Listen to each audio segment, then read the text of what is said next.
Dark Souls 3 and Sekiro are both excellent games.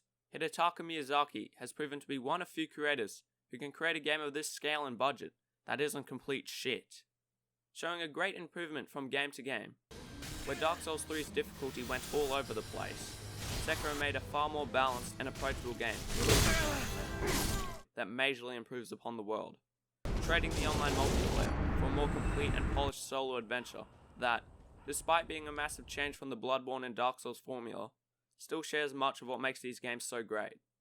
The difficulty that is intertwined into the dark story as you follow your legendary warrior, mapping through Sekiro's Falling World and the Fallen World of Dark Souls, accompanied by excellent sound and music, understanding where each boss fits into these complex, excellently built worlds, and what part they play in the story as you restore balance.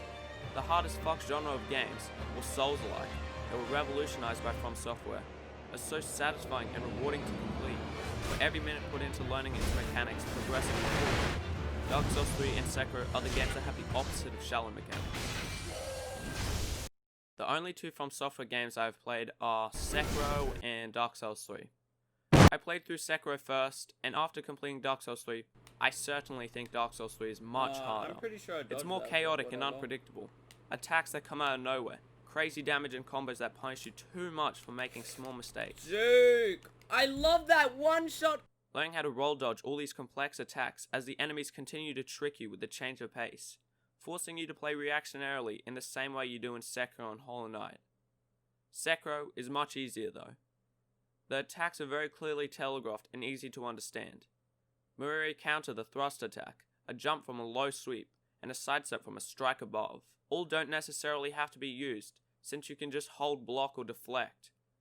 And if you do use your moves correctly, it's very rewarding for aggressive players, since you can break the boss's stance before he loses all of his health. The stamina verse stance. In Sekiro you can run and attack all you want, blocking until your stance breaks. At that point you can generally recover before being punished. Whereas stamina is constantly running out in Dark Souls 3, keeping an eye on it to see if you have enough to attack or escape. The movability also makes Dark Souls harder. The routes to the bosses are much longer, and because your character is less movable, you usually take damage on the way to the boss or die, which is so frustrating. Wolf is so movable and fast that it's very easy to get to the bosses from the close checkpoints, or better yet, the checkpoint is right next to the boss. So you're much more worried about dying in Dark Souls 3. If you die in Sekiro, boom, you're dead, say goodbye to your coin. Then Dark Souls 3, the further you explore past your bonfire, the more anxious you become and you're dead. Then you try and get your souls back. I hate this game, I hate this game, I hate this game. The scary settings and enemies with their horrific demonic designs and screaming make this game so much more overwhelming than Sekiro. How they jump down from the roof or come out from corners screaming is just too fuck it points. Just like these devil dogs are. They're so fast and annoying. And Sekiro's dogs die in one hit. Thank you. Another thing that makes Sekiro not only easier, but simpler than Dark Souls 3 is how easy it is to progress and level up.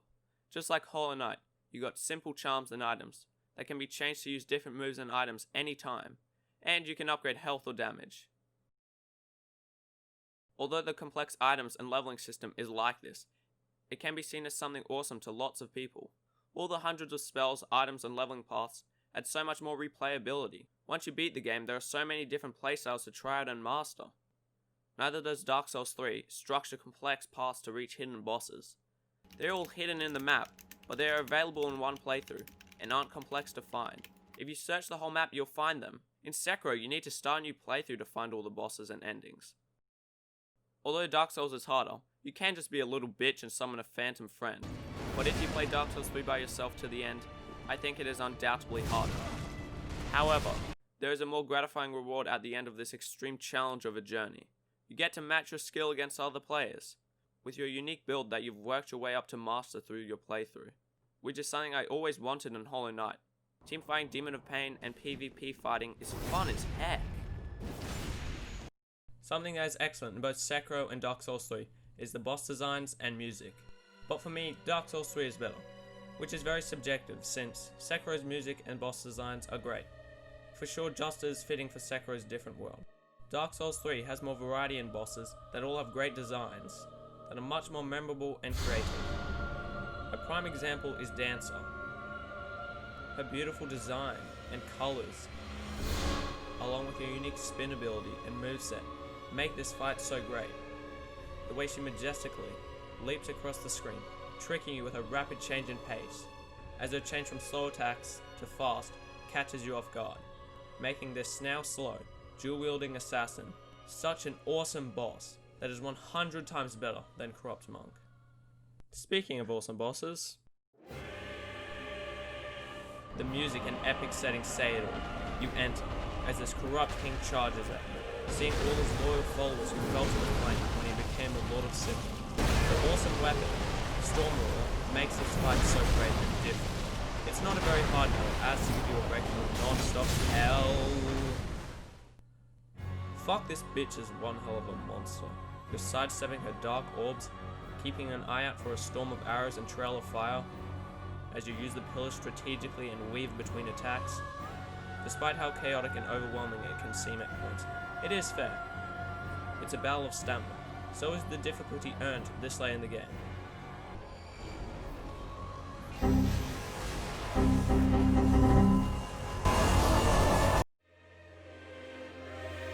The music again is excellent.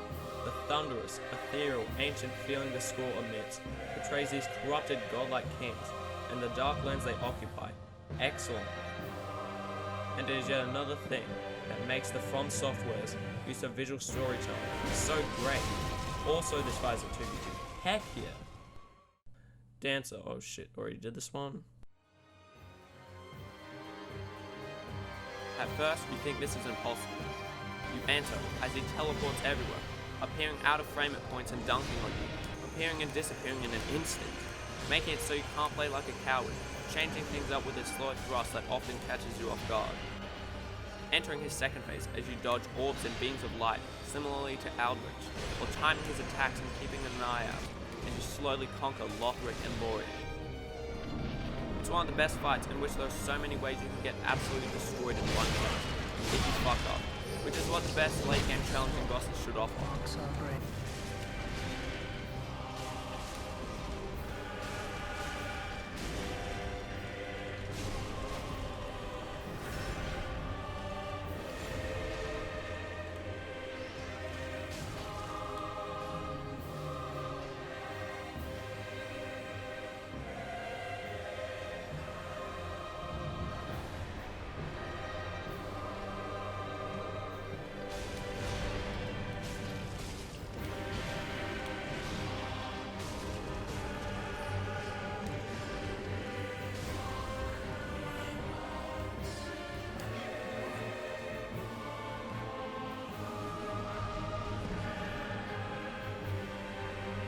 Ooh! Let's go! Favorite boss fight of the game. Let's fucking go.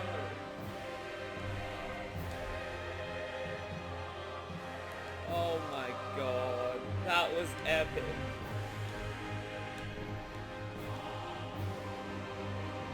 Oh yes. Dark Souls 3 has more variety of bosses, but they're not as good as Sekiro's. Sekiro also has no dumb bosses, or bosses that make the camera spack out when you try and lock onto them. Fuck Consumed King, such a dumb fight. Or maybe just give me a checkpoint that isn't in the middle of hell. Why did it wall block? Let me through. Neither are there bugs or breaks in Sekiro. I didn't see a single glitch, whereas Dark Souls 3 is buggy to the max. Sekiro also has a perfect upswing in difficulty. From the Samurai to the Chained Ogre to Oniwa. Oh shit, now things are getting interesting. To the Apes to the Double Apes, then to Ishin. Holy shit. Now this is what you call a perfect final boss. Ishin delivers a crazy challenge that utilizes so many unique moves. 4 unique stages that change his moves up to make each stage harder than the last. Compare this to Dark Souls 3, where there is only ever one boss transformation. Hard, then harder. It is also the hardest fight, second to Demon of Hatred, which is a nice build up to this insane end fight. Whereas Soul of Cinder looks like the final boss, and has a lot of unique movesets from the game, but he is definitely easier than Prince Lotheric, with lots of breathing room, especially during his second phase, You can just run away from him while he stands in place swinging at nothing like some dumbass.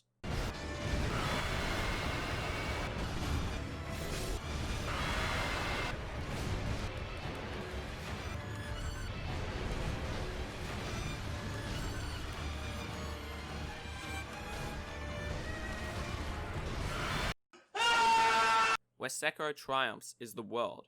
Not only are the seasons constantly changing, creating unique visuals at different points of the game, so does this world. All the clans are in a constant battle. Those who fell to the Gunfort. The way you see the fall of Harada through a memory, only to leave on a crazy twist.